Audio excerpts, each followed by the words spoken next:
Hi, everybody, and welcome back to Minka Guides. This month, we'll be talking about the relationship escalator with Amy Gahran. Hi, Amy, how are you doing today? I'm doing great. How are you? I am doing all right. Amy is a 56-year-old cis straight solo polyamorous woman who's based in Boulder, Colorado. And she is a journalist, editor, publisher, and writer, and is most well known for writing the 2017 book, Stepping Off the Relationship Escalator: Uncommon Love and Life.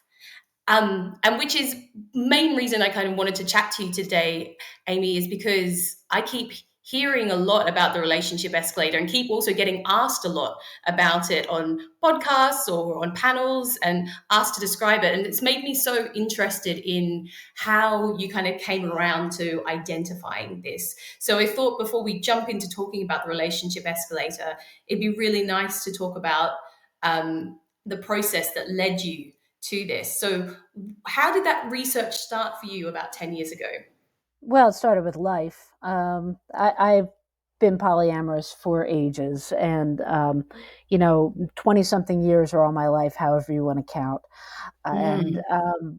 I I rode the relationship escalator all the way to the top. I was married, cohabiting, trying to be monogamous, and then eventually we decided, yeah, the monogamy thing didn't work for either of us, and merged finances and all that, and yeah, it just didn't do it for either of us. So we jumped off that escalator, and my former spouse is one of my dearest friends. He actually lives across the street from me. So yeah, high How incredible. five. And um, after I got unmarried, I had been living in Colorado for a long time, and I decided I needed to do something different. So I went to the Bay Area and spent 3 great years in Oakland. And in Oakland, I would hear this phrase, "the relationship escalator," get kicked around.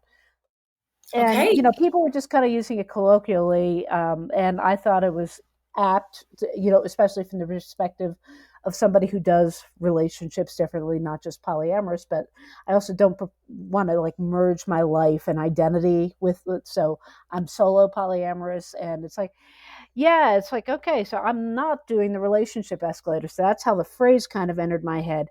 And then when I moved back to Colorado in 2012, I was motivated for a bunch of reasons to talk about solo polyamory per se, just because everything about polyamory that you read about it that back then was like couple plus.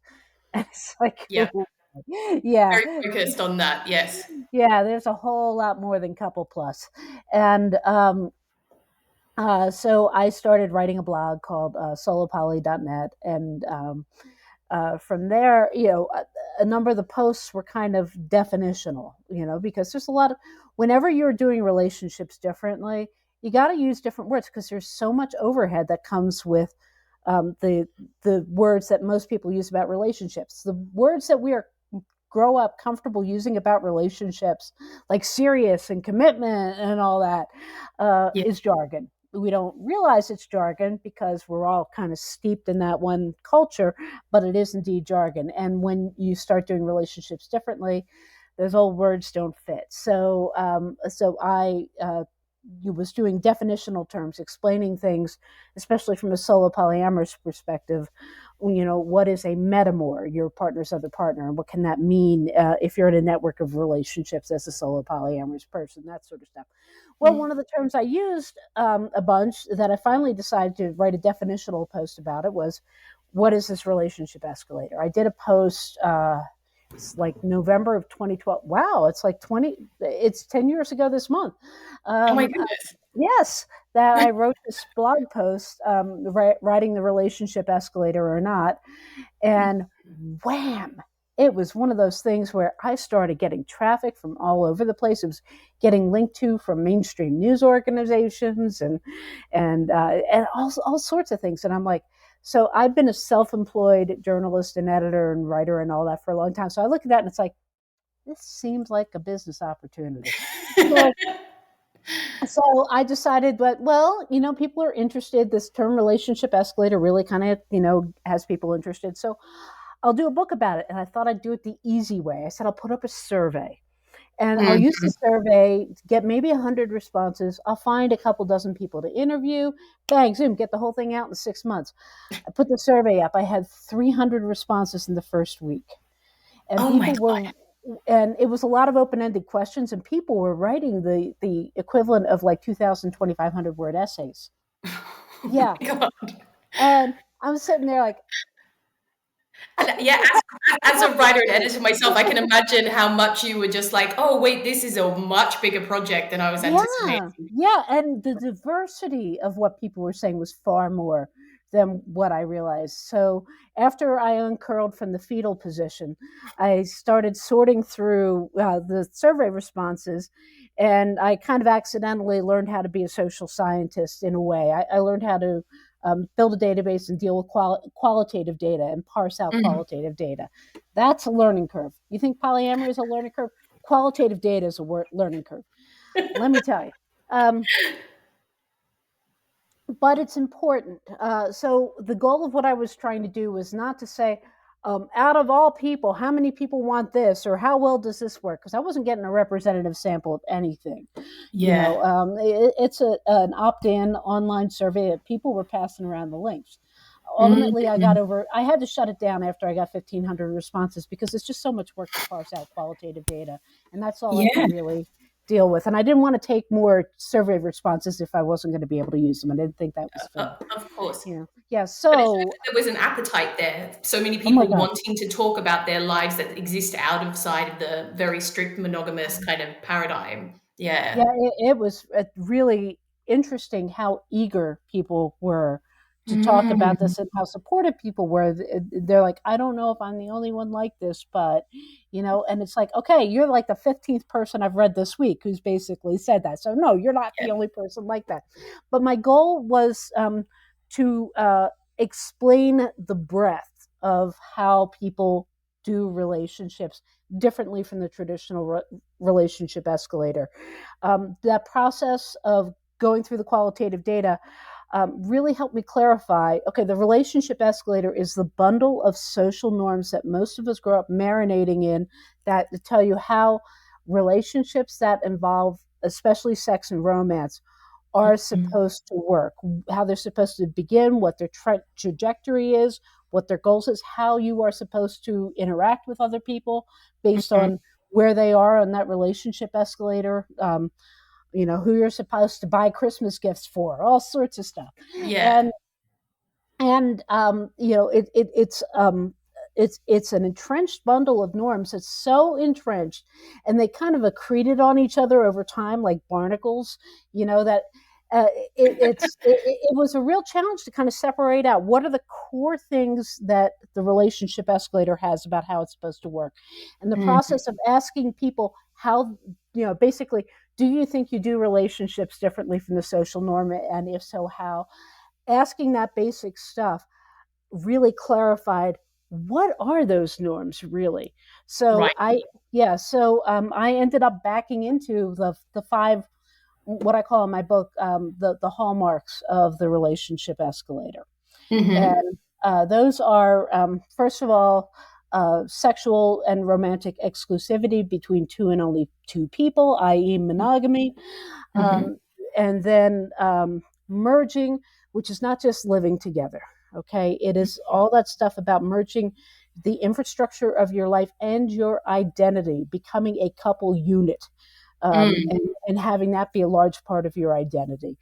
Um, then there is hierarchy, which we talk a lot about in the polyamorous community. Who's your primary partner, your secondary partner? Spoiler alert, nobody needs to be either. We'll get to If you that. don't want to, yes. It's an option.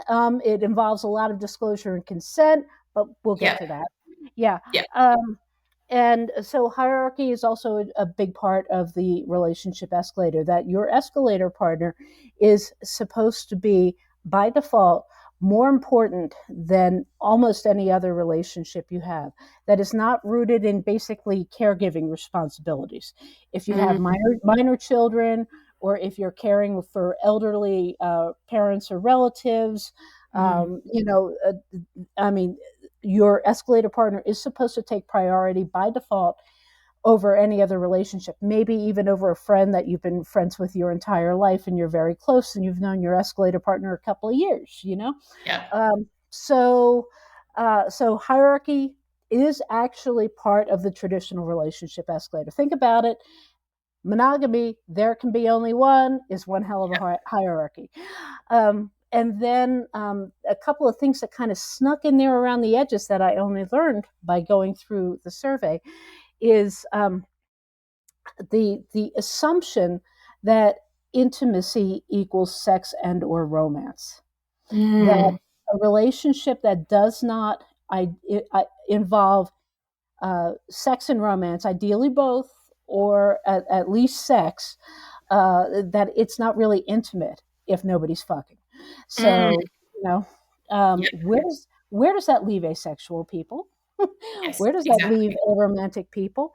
Mm. Um, and then the last one is the idea of continuity and consistency. That once you're on that escalator, and you've gotten up to a certain level in that escalator, that relationship is basically supposed to continue on the escalator, if you reach the pinnacle of it, at the pinnacle, and not change.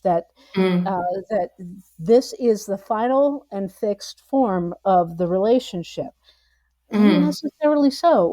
Like I said, in my own case, my former spouse is one of my dearest friends, and yeah, we got married 13, no, 14 years ago, and he's still one of my. I'll take a bullet for the guy. He's awesome, Yeah.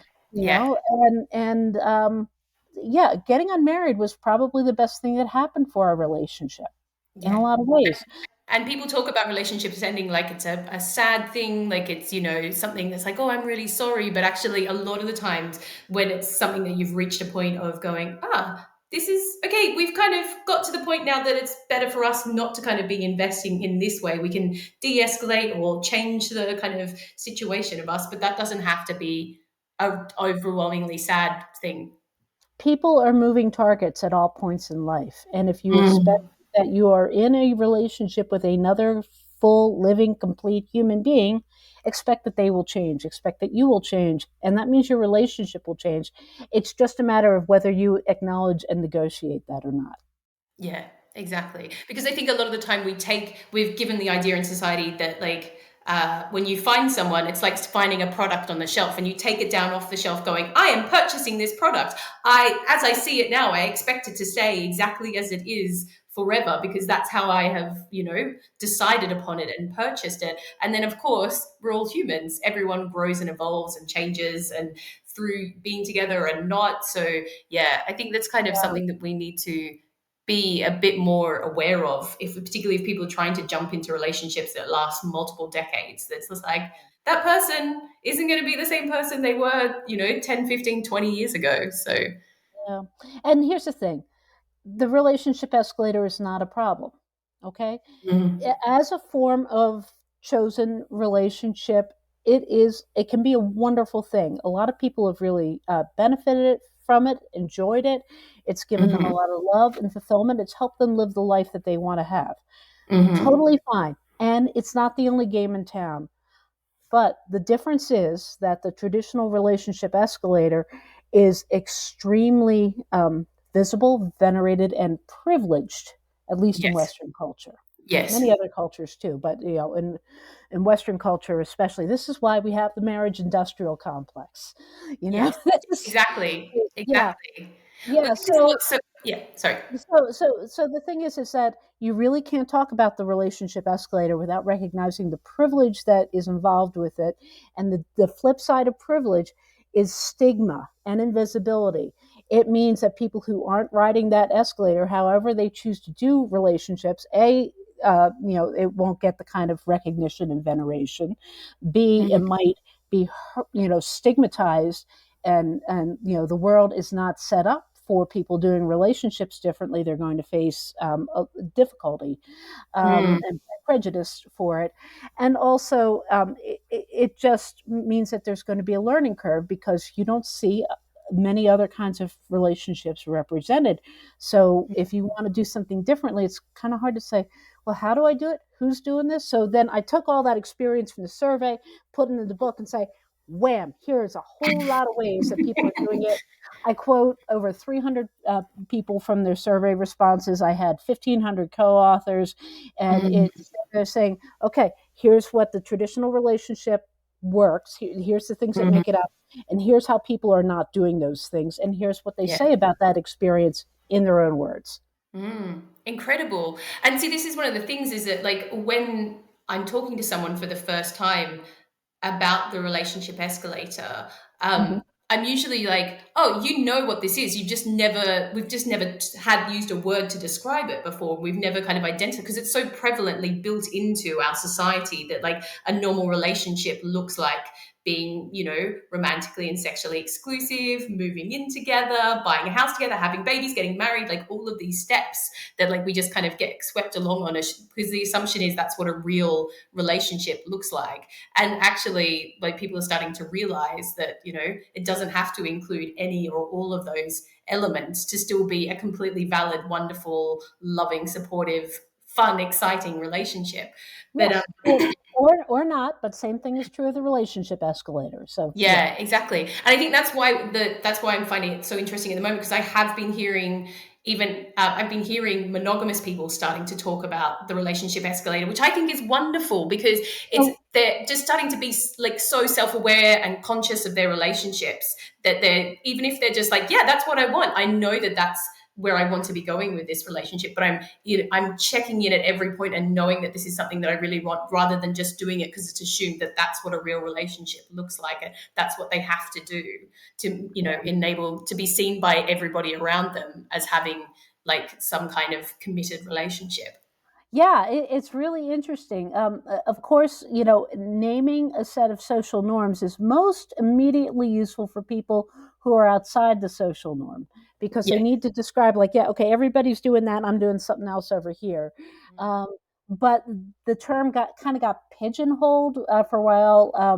People were talking about it mainly in the context of non-monogamy, but also some other Yeah. kinds of relationships, asexuality, stuff like that. Mm. And but I hear it come up in the wild every once in a while. That's It's pretty out there. cool. Yeah, I see it on social media, and I'm like, oh well, where's this talking about non-monogamy? It's not. They're not talking about non-monogamy. Oh my god, it's awesome. Where have you heard it like out and about in the wild? I've heard it just like at panels, just talking about sex and relationships, and not in regards to necessarily non-monogamy. So just people being like aware of their relationships and talking about the steps and all of that. I've heard it mentioned on relationship podcasts that aren't related to non-monogamy. So it's really interesting to seeing it kind of like seeping in to the broader kind of vernacular around relationships, which is important. And I think it's really wonderful for people just to be self-aware, as we said, even if they're choosing all of those steps because it's lovely and it makes them feel great and that's what they want in their relationships. That's great. But like being conscious of that, wonderful, even better. But I Yeah. was interested to hear that this was a term that didn't come about through your research of you identifying it. Do you know who No, coined the term relationship escalator? Is that something you've ever No, like? I mean, I heard it kicking around in Oakland when I was there 2009 to 2012. So Yeah. I just kind of picked up on it. I don't know where it came from. Yeah. Okay. Yeah. As these things tend to evolve out of, who knows? Yeah. Exactly. Exactly. And so, what have you noticed in those 10 years since you did that survey? How things have shifted around the way that we're talking about relationships? Well, I did started the survey. It wasn't quite 10 years. I ran it from Okay. 2013 until like late 2014.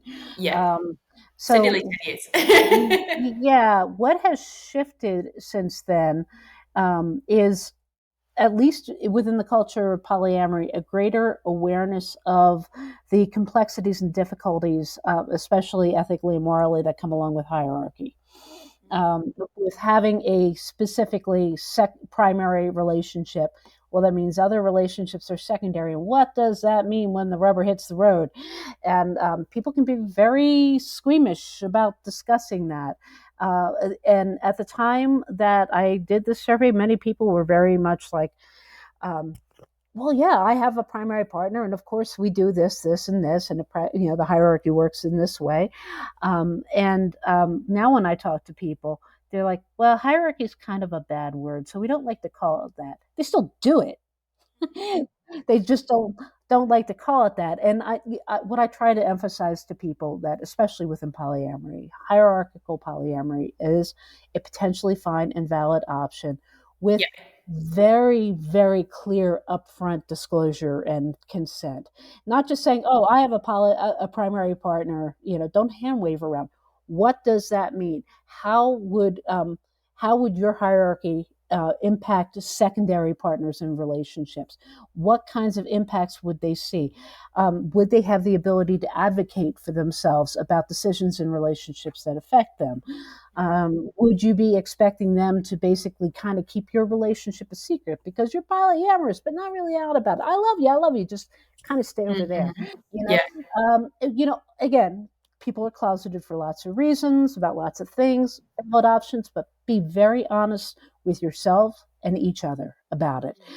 Because other people, if you are looking to enter into a relationship where the distribution of power, and that's what we're talking about, it's not trying to make Mhm. relationships identical, that everybody gets on the mortgage and you spend the exact same number of nights per week with person.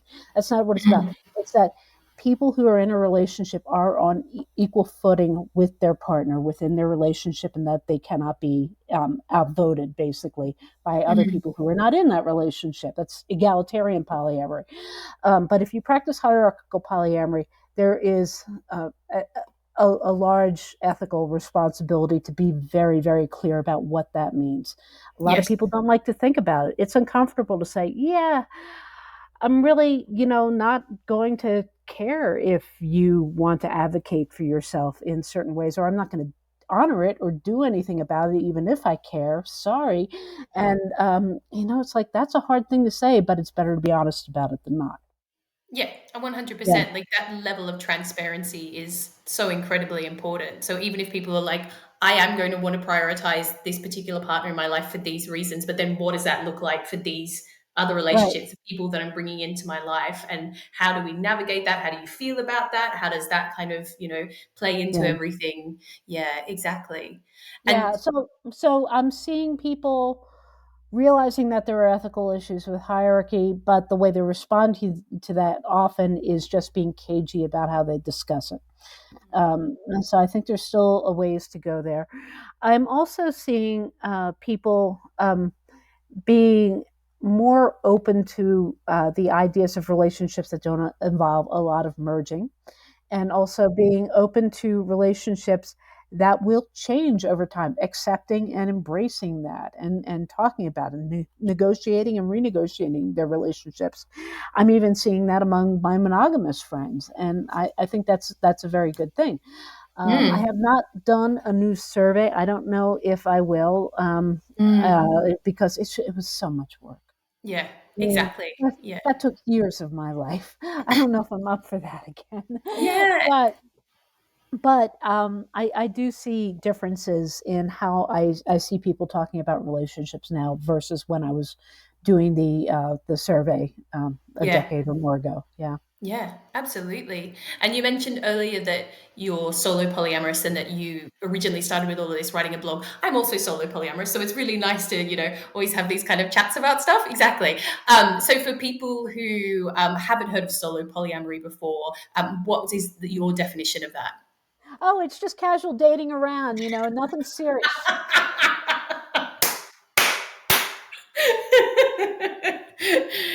Exactly. Oh, So scared of commitment, absolutely terrified. for some people, that may be how they approach all or some of their relationships. Totally valid option. But by and large, what most people mean when they talk about solo polyamorous is that their relationships don't include intimate exclusivity. They don't include a lot of merging in terms of living with a partner, getting financially merged with them, things like that. But that they do include love, depth, commitment. Showing up for the hard stuff, um, Exactly. and just with the understanding that that love and commitment is not predicated upon exclusivity or merging. Exactly. So that's general. That's the broadest strokes I can think about. The most common way that most people who consider themselves solo polyamorous practice solo polyamory. That's how I do it. I have two long-term sweethearts. They are wonderful, Bill and Ted, the excellent adventure. Perfect. Now get this, they even have the same birthday. That cracked me up when I figured that out. And the That's thing is, hilarious. oh, it is hilarious. When I figured it out, I was at a bar and I was looking at my calendar, and it's like, oh shit! And the bartender says, what's up? And I explained, well, I have two sweethearts, and they both have the same birthday, and he's like, and I'm like, oh, I know them. That won't be a problem. And he's still like, yeah.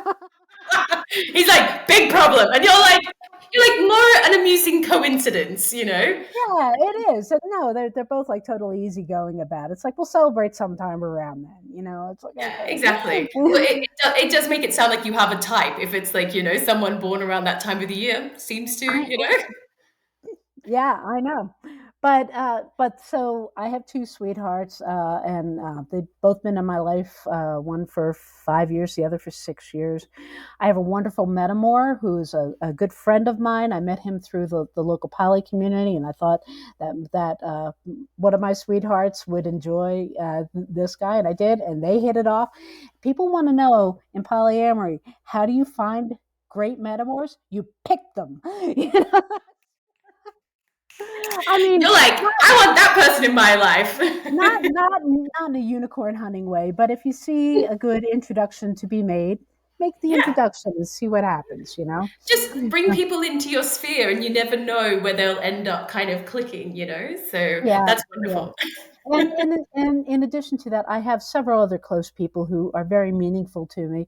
A few of them are from my family of origin, others are family of choice, and yeah, I exist in a rich web of connection and relationships. So the solo part is I manage the logistics of my life independently. I make my own life Yeah. decisions. I am Yeah. not looking to ask for permission or logistical support to do what I need to do.